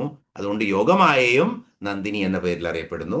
അതുകൊണ്ട് നന്ദിപ്പിക്കുന്നവളായിട്ടുള്ള ആനന്ദസ്വരൂപിണിയായിട്ടുള്ള ആ ദേവിയെ വന്ദിച്ച് നമുക്ക് അടുത്ത നാമത്തിലേക്ക് പോവാം. 451 നാമം വിഘ്നനാശിനി. അപ്പോ വിഘ്നനാശിനി എന്ന് പറഞ്ഞാൽ സാധകന്മാരുടെ എല്ലാ വിഘ്നങ്ങളെയും നശിപ്പിക്കുന്നവളാണ്. ശരിക്കുള്ള മനസ്സില് നല്ല അർപ്പണ മനോഭാവത്തോടു കൂടി ദേവി ആരാധിച്ചു കഴിഞ്ഞാൽ എല്ലാ വിഘ്നങ്ങളും ദേവി നശിപ്പിക്കും, എല്ലാ പാപചിന്തകളും ദേവി നശിപ്പിക്കും. ധർമ്മ, അർത്ഥ, കാമ, മോക്ഷം, ഇതാണ് പുരുഷാർത്ഥങ്ങള്, 4 പുരുഷാർത്ഥങ്ങള്. ആ പുരുഷാർത്ഥങ്ങള് ഇങ്ങനെ ബ്രഹ്മചര്യം മുതൽ സന്യാസം വരെയുള്ള ഈ 4 ധർമ്മങ്ങളിലൂടെയും നമ്മൾ നടന്നു പോകുമ്പോൾ നമ്മളെ ശരിക്കും കൈപിടിച്ച് നടത്തിയിട്ട് ആ വിഘ്നങ്ങളെല്ലാം നശിപ്പിച്ച് ദേവിയാണ് നമ്മളെ നേർവഴിക്ക് നയിക്കുന്നത്. അതുകൊണ്ട് ദേവിക്ക് വിഘ്നനാശിനി എന്ന് നാമം. ഇനി ഇതോടുകൂടി ആ ശ്ലോകം കഴിഞ്ഞു. ഇനി നമുക്ക് 95 ശ്ലോകത്തിലേക്ക് പ്രവേശിക്കാം. 95 ശ്ലോകം. തേജോവതി ത്രിനയന ലോലാക്ഷി കാമരൂപിണി മാലിനി ഹംസിനി മാതാ മലയാചലവാസിനി. തേജോവതി ത്രിനയന ലോലാക്ഷി കാമരൂപിണി മാലിനി ഹംസിനി മാതാ മലയാചലവാസിനി. ഇവിടെ ദേവിയുടെ നാമങ്ങള് 95 ശ്ലോകത്തിൽ 452 മുതൽ 458 വരെയുള്ള 6 നാമങ്ങളാണ്. ഓരോന്ന് നമുക്ക് നോക്കാം. 452 നാമം തേജോവതി. തേജസ്, തേജസ്സോട് കൂടിയ ദേവി, പ്രകാശത്തോടു കൂടിയ ദേവി, വീര്യത്തോടു കൂടിയ ദേവി, പ്രഭാവത്തോടു കൂടിയ ദേവി, ഭംഗിയുള്ള ദേവി, ഇതൊക്കെ തേജോവതി എന്നുള്ള ആ നാമത്തിന് അർത്ഥങ്ങളായി വരും. ഇനി ശരിക്കും സൂര്യൻ, ചന്ദ്രൻ, അഗ്നി, ഇതിനെ 3നെയും തേജസ് എന്ന് പറയും. ഇതല്ലാതെ ഈ ഭൂമുഖത്ത്, ഈ ഭൂമിയിൽ, ബ്രഹ്മാണ്ടത്തിൽ മറ്റൊരു തേജസ് ഇല്ല. ഇതൊന്നും 3 കിട്ടിയ തേജസ്സുകളെ മറ്റെല്ലാറ്റിനും ഉള്ളൂ. ഈ തേജസ്സുകൾക്ക് എവിടുന്നാ വരുന്നത്? സൂര്യചന്ദ്രന്മാരുടെ തേജസ്സും ദേവിയുടെ തന്നെ കരുണയാണ്. ദേവി തന്നെയാണ് ഇത് കൊടുക്കുന്നത്. അപ്പോ ശരിക്കും ദേവിയുടെ എന്താ പറയുന്നത്, സൂര്യചന്ദ്രന്മാര് വളരെ കാലം ദേവിയെ തപസ് ചെയ്തു അത്രേ. അങ്ങനെ തപസ് ചെയ്തപ്പോ ദേവിയുടെ നഖങ്ങളിൽ നിന്ന് നമ്മൾ കണ്ടിട്ടുണ്ട്, നഖദീതി സംശ്ചന്ന നമജ്ജന തമോ ഗുണ, ആ നഖങ്ങളിൽ നിന്നും വരുന്ന ദീദിതി, ആ പ്രകാശവീചികള് തമോ ഗുണങ്ങളെല്ലാം നശിപ്പിക്കും എന്നുള്ളതാണ്. നമിക്കുന്ന എല്ലാവരുടെയും തമോ ഗുണങ്ങൾ നശിപ്പിക്കും നമ്മൾ കണ്ടു. അപ്പൊ ആ പ്രകാശ കിരണങ്ങള് ഇങ്ങനെ സൂര്യനും ചന്ദ്രനും ദേവിയുടെ പാതാരവിന്ദങ്ങളെ കുറേ കാലം തപസ് ചെയ്തപ്പോൾ അവിടുന്ന് വന്നിട്ടുള്ള ആ ദീദിതികള്, ആ പ്രകാശ കിരണങ്ങള്, ആ സ്ഫുരണങ്ങൾ അവർക്ക് കിട്ടിയെന്നാ പറയണത്. അപ്പൊ ദേവിയുടെ നഖത്തിന്റെ പ്രകാശ കിരണങ്ങൾ കിട്ടിയിട്ടാണ് സൂര്യനും ചന്ദ്രനും പ്രകാശിക്കാൻ തുടങ്ങിയതെന്ന്. അപ്പോ ദേവി സൂര്യനും ദേവി ചന്ദ്രനും സൂര്യനും ആധാരഭൂതയാണ് ദേവി. അതുകൊണ്ടാണ് ദേവി എന്ത് വിളിക്കുന്നത്? തേജോവതി എന്ന്. അപ്പോ ഈ 3 തേജസ്സും, ഈ ബ്രഹ്മാണ്ടത്തിലുള്ള 3 തേജസ്സും, സൂര്യൻ ചന്ദ്രൻ അഗ്നി എന്നുള്ള 3 തേജസ്സും ദേവി തന്നെയാണ്. ദേവിയുടെ മഹിമ തന്നെയാണ്, ദേവിയുടെ കഴിവുകൾ തന്നെയാണ്. അതുകൊണ്ട് ദേവി തേജോവതി എന്ന നാമത്തിൽ അറിയപ്പെടുന്നു. ഇനി അടുത്ത നാമമാണ് ത്രിനയന. ത്രിനയന, ത്രിനയന എന്ന് പറയും കൂട്ടി വായിക്കുമ്പോൾ. 453 ത്രിനയന എന്നുള്ള 3 നയനങ്ങളോട് കൂടിയവൾ. അതുകൊണ്ട് തന്നെ ത്ര്യംബക എന്നും പറയും. അംബകം എന്ന് പറഞ്ഞാൽ കണ്ണുകളാണ്. അപ്പോ എന്താണ് 3 നയനങ്ങൾ ദേവിയുടെ? നമ്മൾ ആദ്യം കണ്ടിട്ടുണ്ട്, സൂര്യൻ, ചന്ദ്രൻ, അഗ്നി. അപ്പോ ദേവിയുടെ 3 കണ്ണുകള്. അപ്പോ ശരിക്കും സൗന്ദര്യലഹരിയുടെ 48ാമത്തെ ശ്ലോകം ഒന്ന് ചൊല്ലാം നമുക്ക്. വളരെ രസകരമാണ്. അഹസ്സൂദേ സവ്യം തവ നയന മർക്കാത്മകതയാം ത്രിയാമാം വാമം തേ സൃജതി രജനീ നായകതയാ തൃതീയാതേ ദൃഷ്ടിർദരദലിത ഹേമാംബുജരുചി സമാധത്തെ സന്ധ്യാം ദിവസ നിശയോരന്തരചരിം അഹസ്സൂദേ സവ്യം തവ നയനം അർക്കാത്മകതയാ. അപ്പോ ഒരു കണ്ണ് എന്ന് പറഞ്ഞു കഴിഞ്ഞാൽ വലത്തെ കണ്ണ് അർക്കനാണ് ദേവിയുടെ, എന്ന് വെച്ചാൽ സൂര്യനാണ്. അവിടുന്ന് എന്താണ് സൃഷ്ടിക്കുന്നത്? പകലിനെ സൃഷ്ടിക്കുന്നു. രണ്ടാമത്തതോ രജനീ നായകനാണ്, എന്ന് വെച്ച് കഴിഞ്ഞാൽ ചന്ദ്രനാണ്. ആ കണ്ണ് ഇടത്തെ കണ്ണ്, ആ കണ്ണിൽ നിന്നും രാത്രിയെ സൃഷ്ടിക്കുന്നു. ഇനിയോ ഈ 2 ദൃഷ്ടിയുടെ നടുവിലുള്ള ആ നെറ്റിത്തരത്തിലുള്ള 3ാം കണ്ണാണ് അഗ്നി. ആ അഗ്നിയുടെ നിറം എന്താണ്? ആ സന്ധ്യയ്ക്കും അതുപോലെ പ്രഭാതത്തിനും വരുന്ന അരുണിമയാണ്. അതുകൊണ്ട് സന്ധ്യയെ സൃഷ്ടിക്കുന്നു എന്നാണ് സൗന്ദര്യലഹരിയില് പറഞ്ഞിരിക്കുന്നത്. അല്ലയോ ഭഗവതി, നിന്റെ സൂര്യരൂപമായ വലതു കണ്ണ് പകലിനെ സൃഷ്ടിക്കുന്നു, ചന്ദ്രരൂപമായ ഇടതുകണ്ണ് രാത്രിയെ സൃഷ്ടിക്കുന്നു, കുറഞ്ഞൊന്ന് വിടർന്ന ചെന്താമരപ്പൂ പോലെയുള്ള 3ാം തൃക്കണ്ണ് തൃതീയാതേ ദൃഷ്ടിർ ദരദലിത, മുഴുവനെ വിടർന്നിട്ടില്ല. ഇങ്ങനെ ശിവന്റെ ഒക്കെ തൃക്കണ്ണ് ഇങ്ങനെ കൂമ്പി വിടർന്ന പോലെ കാണുള്ളൂ, ഇങ്ങനെ കാണുള്ളൂ. അപ്പോ ശരിക്കും ആ താമരപ്പൂ പോലെ വിടരാതെ ഇങ്ങനെ കൂമ്പി വിടർന്നിരിക്കുന്ന ദരദലിത ഹേമാംബുജ രുചി. ഹേമാംബുജം എന്ന് പറഞ്ഞാൽ രക്തവർണ്ണമുള്ള അംബുജം. ആ അംബുജം എന്താണ്? സമാധത്തെ സന്ധ്യാം ദിവസ നിശയോരന്തര രജിം. അങ്ങനെ ആ സന്ധ്യാസമയത്തെ സൃഷ്ടിക്കുന്നത് ആ അഗ്നിയായിട്ടുള്ള 3ാം തൃക്കണ്ണാണ്. ആ ചെന്താമര പോലത്തെ പാതി വിടർന്ന 3ാം തൃക്കണ്ണാണ് എന്നാണ് ഇവിടെ ശങ്കരാചാര്യർ 48ാമത്തെ ശ്ലോകത്തിൽ പറയുന്നത്. അപ്പൊ ത്രിനയന എന്ന് പറഞ്ഞാൽ സൂര്യനും ചന്ദ്രനും അഗ്നിയുമായിരിക്കുന്ന 3 നയനങ്ങള് കൂടിയ ദേവിയാണ്. അപ്പോൾ ശരിക്കും ഇനി മറ്റൊരർത്ഥത്തിൽ പറഞ്ഞു കഴിഞ്ഞാൽ 3 പ്രമാണങ്ങളാണ് സത്യത്തിലേക്കുള്ള വഴി തെളിയിച്ചു തരുന്നത്, നമ്മളെയൊക്കെ സത്യത്തിലേക്ക്. 1 പ്രത്യക്ഷം, 2 അനുമാനം, 3 ശബ്ദം. ശബ്ദം എന്ന് പറഞ്ഞാൽ നമുക്കറിയാം, ശ്രുതി എന്നാണ് പറയുക. വേദം അല്ലെങ്കിൽ ശ്രുതിയാണ് ശബ്ദം പ്രത്യക്ഷത്തിലേക്ക് നമ്മളെ നയിക്കുന്നത്. അപ്പൊ ശ്രവിച്ച് കേട്ടിട്ട് മനസ്സിലാക്കി പഠിച്ചെടുക്കുന്നതാണ് ശ്രുതി, വേദം. അപ്പൊ 1 പ്രത്യക്ഷം, 2 അനുമാനം, 3 ശബ്ദം. അപ്പോ പ്രത്യക്ഷം എന്ന് പറഞ്ഞാൽ അനുഭവങ്ങളാണ്, നമ്മളെ അനുഭവങ്ങൾ പഠിപ്പിക്കും. അതുപോലെ അനുമാനം എന്ന് പറഞ്ഞാൽ ആ കണ്ട പഞ്ചേന്ദ്രിയങ്ങളിലൂടെ കിട്ടിയ ജ്ഞാനത്തെ നമ്മുടെ യുക്തിബോധത്തിലിട്ട് ആട്ടി ഉറപ്പിച്ച് എടുക്കുന്നതാണ് അനുമാനം. പിന്നെ വേദങ്ങൾ പറഞ്ഞു തരുന്നത്. ഇത് 3ആണുള്ളത്. ഇത് 3ൽ കൂടിയാണ് സത്യത്തെ അറിയാൻ നമ്മൾ ശ്രമിക്കുന്നത്.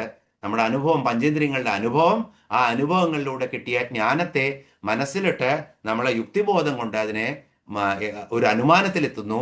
അത് കഴിഞ്ഞാൽ അത് വേദം കാണിച്ചു തന്ന വഴിയിലൂടെ പോകുന്നു. ഇത് 3ഉം കൂടിയിട്ടാണ് ഓരോ വ്യക്തിയും ഈ സത്യത്തിലേക്ക് നയിക്കുന്ന പ്രമാണങ്ങൾ. ഈ 3 പ്രമാണങ്ങളും ആരാണ്? ദേവി തന്നെയാണ്. ഇതും ത്രിനയന എന്നുള്ള പേരിൽ അറിയപ്പെടുന്നു ഈ 3 പ്രമാണങ്ങളെയും. അപ്പോൾ ഇവിടെ നമുക്ക് ശരിക്കും എടുക്കുകയാണെങ്കിൽ സൂര്യൻ, ചന്ദ്രൻ, അഗ്നി എന്ന 3 നയനങ്ങളോട് കൂടിയ ദേവി എന്ന് പറഞ്ഞ് ആ ദേവിക്ക് നമസ്കരിക്കാം. ഇനി 454ാമത്തെ നാമം ലോലാക്ഷി കാമരൂപിണി. ഒറ്റ നാമമാണ് കേട്ടോ. ലോലാക്ഷി എന്ന് വേറെയും കാമരൂപിണി എന്ന് വേറെയുമല്ല, ലോലാക്ഷി കാമരൂപിണി എന്നുള്ളതാണ്. അപ്പോൾ ലോലാക്ഷി എന്ന് പറഞ്ഞാൽ എന്താണ്? ചഞ്ചലമായിട്ടുള്ള കണ്ണുകളോട് കൂടിയവളാണ്. ഇപ്പൊ സുന്ദരികളാണ് ലോലാക്ഷികൾ എപ്പോഴും, അല്ലെ? ചഞ്ചലമായ കണ്ണുകളുള്ളവരാണ്. അപ്പോൾ ലോലാക്ഷിയാണ്, കാമരൂപിണിയാണ്. അങ്ങനെ ചഞ്ചലമായ കണ്ണുകൾ, ആ സൗന്ദര്യം ഉള്ള ആ കണ്ണുകൾ ഇങ്ങനെ ചലിപ്പിച്ചിട്ട് എന്താണ് ഉണ്ടാവുന്നത്? തൻ്റെ പുരുഷന്മാരിലൊക്കെ പുത്രേഷണയെ വളർത്തിയിട്ട്, ആ കാമത്തെ വളർത്തിയിട്ട്, അങ്ങനെ ഈ വംശപരമ്പര നിലനിർത്തുന്ന ലോലാക്ഷി കാമരൂപിണിയായിട്ടുള്ള ഓരോ സ്ത്രീകളിലും, പതിവ്രതയായിട്ടുള്ള ഓരോ സ്ത്രീകളിലും ലോലാക്ഷി കാമരൂപിണിയായിട്ടിരിക്കുന്നത് ദേവി തന്നെയാണ്. കാരണം ദേവി ഓരോ ജന്മത്തിലും പരമശിവന്റെ പത്നിയായിട്ടാണ് അവതരിക്കുന്നത്. എല്ലാ പ്രാവശ്യവും പരമശിവൻ അതീവ എന്താ പറയുക, തൃപ്തിയുള്ളവളാണ് പരമശിവനില്. തിരിച്ചും പരമശിവന് ദേവിയെ വളരെ ഇഷ്ടമാണ്. അപ്പോ ഇവിടെ എന്താണ്? സ്ത്രീകളില് മന്മഥരൂപിണിയായിട്ട് വർത്തിക്കുന്നവളാണ് ദേവി. അപ്പോ ലോലാക്ഷികളിൽ കാമരൂപിണിയായിരിക്കുന്നവൾ, ലോലാക്ഷി കാമരൂപിണി എന്ന് പറഞ്ഞാൽ, ഇവിടെ ഗീതയില് നമ്മൾ പലപ്പോഴും പറയുന്ന ശ്ലോകമുണ്ട്. 7-ാമത്തെ അധ്യായത്തിലെ 11-ാമത്തെ ശ്ലോകം, ബലം ബലവതാം ചാഹം കാമരാഗ വിവർജിതം ധർമ്മ അവിരുദ്ധോ ഭൂതേഷു കാമോസ്മി ഭരതർഷഭ എന്നാണ് പറയുന്നത്. ധർമ്മത്തിന് അവിരുദ്ധമല്ലാത്ത എല്ലാ കാമങ്ങളും ഞാൻ തന്നെയാണ് എന്ന്. അപ്പോൾ ധർമ്മത്തിന് വിരുദ്ധമായിട്ടുള്ളതും അവിരുദ്ധമായിട്ടുള്ളതും കാമങ്ങളുണ്ട്. എല്ലാ കാമനകളും, വെറും കാമനകൾ എന്ന് പറഞ്ഞു കഴിഞ്ഞാൽ സ്ത്രീ പുരുഷ ബന്ധം മാത്രമല്ല, എന്ത് കാമനകളാണെങ്കിലും ധർമ്മത്തിന് വിരുദ്ധമായിട്ടുള്ള, അവിരുദ്ധമായിട്ടുള്ള അല്ലാത്ത എല്ലാ കാമനകളും, ധർമ്മത്തിനെ ലംഘിക്കാത്ത എല്ലാ കാമങ്ങൾക്കും ഞാൻ തന്നെയാണ്. ശരിക്കും ധർമ്മം എന്ന് പറഞ്ഞാൽ ആദ്യത്തെ ശ്ലോകം പറയുന്നത് പുരുഷന്മാർക്ക്, അല്ലെങ്കിൽ ബലം ബലവതാം ചാഹം കാമരാഗ വിവർജിതം, കാമവും രാഗവും വർജിക്കേണ്ടതാണ്. പക്ഷേ ധർമ്മ അവിരുദ്ധോ ഭൂതേഷു കാമോസ്മി ഭരതർഷഭ, അങ്ങനത്തെ കാമങ്ങൾ, ധർമ്മത്തിന് വിരുദ്ധമല്ലാത്ത കാമങ്ങൾ ഞാൻ തന്നെയാണ്. അത് ആളുകൾക്ക് ആചരിക്കാം എന്നാണ് ഗീതയിലെ 7-ാമത്തെ അധ്യായത്തിൽ 11-ാമത്തെ ശ്ലോകം പറയുന്നത്. ദേവി തന്നെ തൻ്റെ ഭർത്താവായ കാമേശ്വരിലെ അതീവ പ്രേമലോലുപയാണ്. അപ്പൊ അതുപോലെ മറ്റു സ്ത്രീകൾക്കും തങ്ങളുടെ ഭർത്താക്കന്മാരില് പ്രേമബന്ധം ഉണ്ടാക്കുന്നത് ലോലാക്ഷി കാമരൂപിണിയായിട്ടുള്ള ദേവി തന്നെയാണ്. അതുകൊണ്ട് ലോലാക്ഷി കാമരൂപിണി എന്ന് പറഞ്ഞ് ദേവിയെ നമസ്കരിക്കാം. 456-ാമത്തെ നാമം മാലിനി. മാലിനി എന്ന് പറഞ്ഞാൽ മാല ധരിച്ചവള്. അപ്പൊ എങ്ങനത്തെ മാലയാവും? അക്ഷമാല രൂപിണി. 51 അക്ഷരങ്ങളുടെ മാല കയ്യിൽ, ദേവിയുടെ വലത് കയ്യിലുണ്ട്. അപ്പൊ അക്ഷമാല രൂപിണിയായിട്ടുള്ള ദേവിയെ മാലിനി എന്ന് പറയുന്നു. അല്ലെങ്കിൽ മാലകൾ ധാരാളം, വനമാലകളും സുഗന്ധ പുഷ്പമാലകളും അണിഞ്ഞിരിക്കുന്ന ദേവിയെ മാലിനി എന്ന് പറയുന്നു. ഇനി ഗംഗാനദിക്കും മാലിനി എന്ന് പേരുണ്ട്. പിന്നെ വൃത്തങ്ങളിൽ വളരെ സുവിശേഷമായിട്ടുള്ള വൃത്തമാണ് മാലിനി. എന്തായാലും മാലിനി എന്ന് പറഞ്ഞാൽ നമുക്കിവിടെ മാല ധരിച്ചിട്ടുള്ള ദേവി, അക്ഷരമാലയുള്ള അക്ഷമാലാസ്വരൂപിണിയായ അക്ഷരങ്ങളെ കൊണ്ടുള്ള മാല ധരിച്ചിട്ടുള്ള ദേവി, ആ ദേവിക്ക് നമസ്കാരം എന്ന് പറഞ്ഞ് മാലിനി എന്നുള്ള നാമം അവസാനിപ്പിക്കാം. 456-ാമത്തെ നാമം ഹംസിനി. ഹംസം എന്ന് പറഞ്ഞ അരയന്നം. അപ്പോൾ ഹംസിനി എന്ന് പറഞ്ഞാൽ ഹംസത്തിന്റെ ഗുണത്തോടു കൂടിയവളാണ് ദേവി. ഹംസത്തിന്റെ ഗുണം എന്താണ്? നമ്മൾ പറയുന്നത് ശരിക്കും ഒരു പാത്രത്തിൽ പാലും വെള്ളവും കൂട്ടി വെച്ച് കഴിഞ്ഞാൽ ഹംസത്തിന് പാല് മാത്രം കുടിക്കാൻ പറ്റും, പാലിനെ വേർതിരിച്ചെടുക്കാൻ പറ്റും വെള്ളത്തിൽ നിന്നാണ് പറയുന്നത്. അപ്പൊ ദേവി ഭക്തരുടെ പുണ്യപാപങ്ങളെ വേർതിരിച്ച് വളരെ കൃത്യമായിട്ട് എടുക്കും. അപ്പോൾ പുണ്യം ചെയ്തു കഴിഞ്ഞാൽ അതും, പാപം ചെയ്തു കഴിഞ്ഞാൽ അതും ദേവിക്ക് അറിയാൻ പറ്റും വേർതിരിച്ച്, വളരെ കൃത്യമായിട്ട്. അത് വേർതിരിച്ച സന്മാർഗത്തിലൂടെ, വേണ്ട കൊട്ടും കൊടുത്ത സന്മാർഗത്തിലൂടെ നയിക്കുന്ന ദേവിയാണ്. അങ്ങനെ നമുക്ക് ദേവിയെ ഹംസിനി എന്ന് വിളിക്കാം. ഇനി അരയന്നങ്ങളാൽ ദേവി ഇങ്ങനെ ചുറ്റി നിൽക്കുകയാണ്. നമുക്കറിയാം ദേവിയുടെ ആ പഞ്ചബ്രഹ്മാസനത്തിലെ ആ അരയന്ന തൂവലിലാണ് ദേവി ശയിക്കുന്നത്. അപ്പൊ അരയന്നങ്ങൾ ധാരാളം പൊയ്കയിൽ പോകുമ്പോഴും മാനസരോവരത്തിൽ പോകുമ്പോഴും ഒക്കെ ദേവിയെ ചുറ്റി നിൽക്കുന്നത് അരയന്നങ്ങളാണ്. അപ്പോൾ അരയന്നങ്ങൾ ചുറ്റി നിൽക്കുമ്പോൾ ദേവിയെ ഹംസിനി എന്ന് വിളിക്കുന്നു. ഇനി ഹംസവാഹിനി ആരാണ്? സരസ്വതിയാണ്. സരസ്വതി ആരാണ്? ദേവി തന്നെയാണ്. അപ്പോൾ ഹംസവാഹിനിയാണ് ദേവി, അതുകൊണ്ട് സരസ്വതിയാണ് ദേവി, അതുകൊണ്ട് ദേവി ഹംസിനിയാണ്. ഇനി ഹംസം എന്നതിന് ജീവാത്മാവ് എന്നുള്ള അർത്ഥമുണ്ട് സംസ്കൃതത്തിൽ. അപ്പോൾ പ്രാണികളില് ജീവാത്മാവായി വസിക്കുന്നത് ദേവി തന്നെയാണ്, അതുകൊണ്ടും ദേവി ഹംസിനി. ഇനി ഒന്നുമില്ലെങ്കിൽ ആ പഞ്ചബ്രഹ്മാസനത്തിൽ ഇരിക്കുന്ന ആ അരയന്ന തൂവല് വിരിച്ച മെത്തയിലിരിക്കുന്ന ദേവിയെ ഓർത്താൽ മതി, ഹംസിനി എന്ന നാമം വായിക്കുമ്പോൾ. ഇനി 457-ാമത്തെ നാമം മാതാ.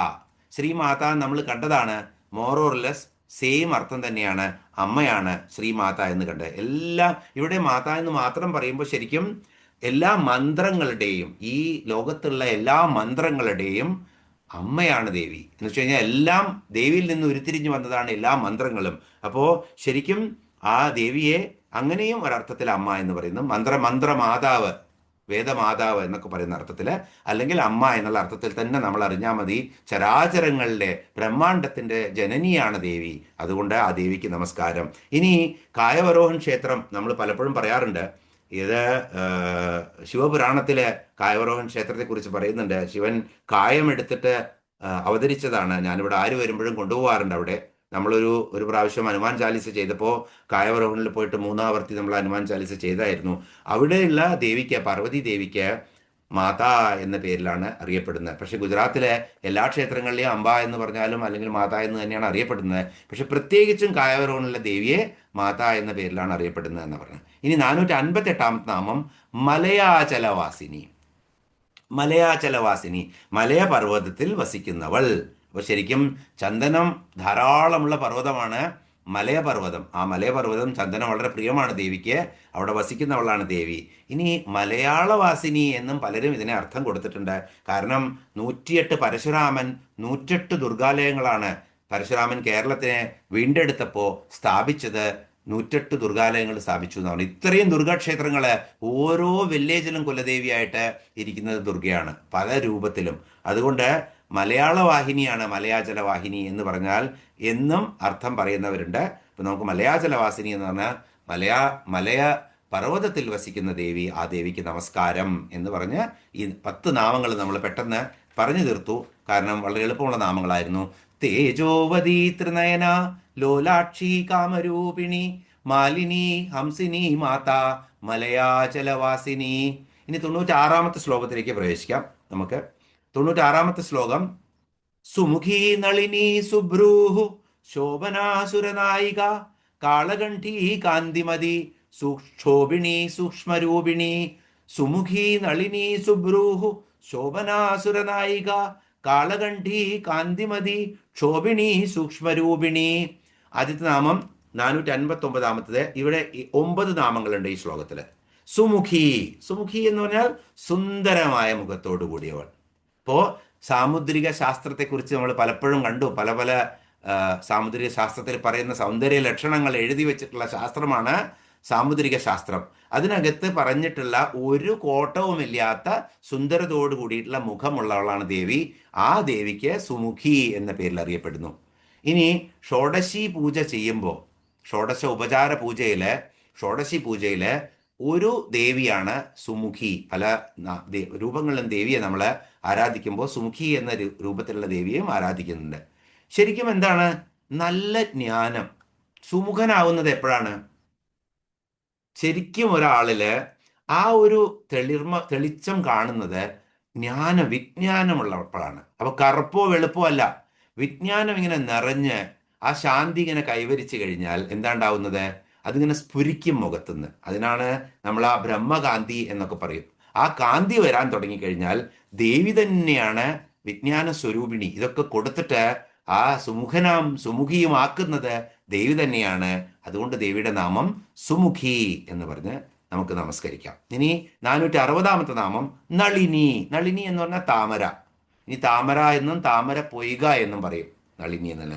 ഇപ്പൊ ദേവിയുടെ കയ്യ്, കാല്, കണ്ണ്, മുഖം ഇതൊക്കെ ഇത്രയും മൃദുവാർന്നതാണ്, ഇത്രയും മനോഹരമായതാണ്.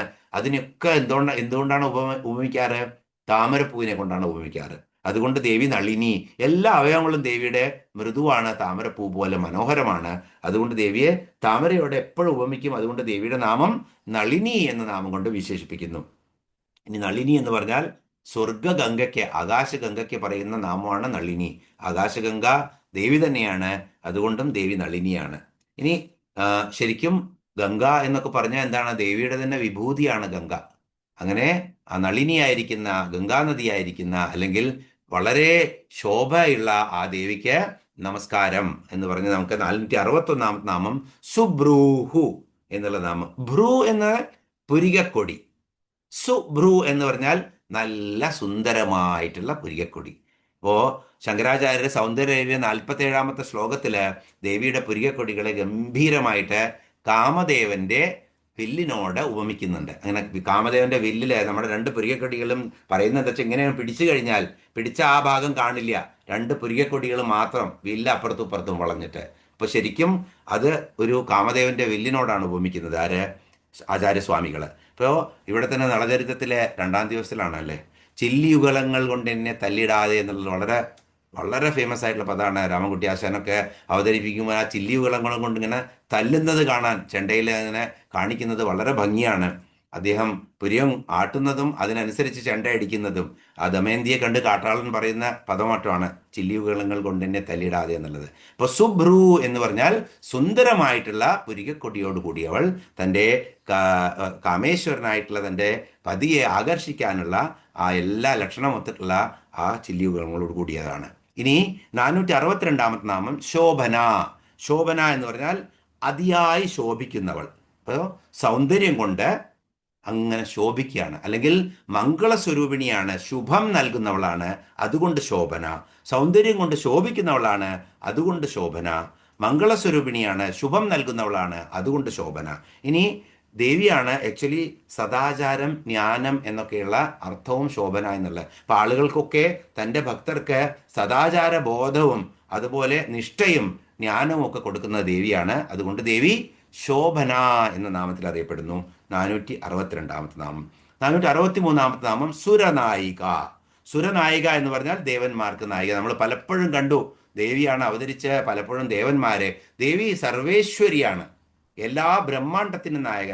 അപ്പൊ ദേവന്മാർക്ക് മാത്രമല്ല, പല സ്ഥലത്തും ദേവന്മാർ അധിപന്മാരായിരിക്കുന്നെങ്കിലും അവർക്കൊക്കെ മുകളിലിരിക്കുന്ന ദേവി തന്നെയാണ്. സർവപ്രപഞ്ചത്തിനും ഈശ്വരിയാണ് ദേവി.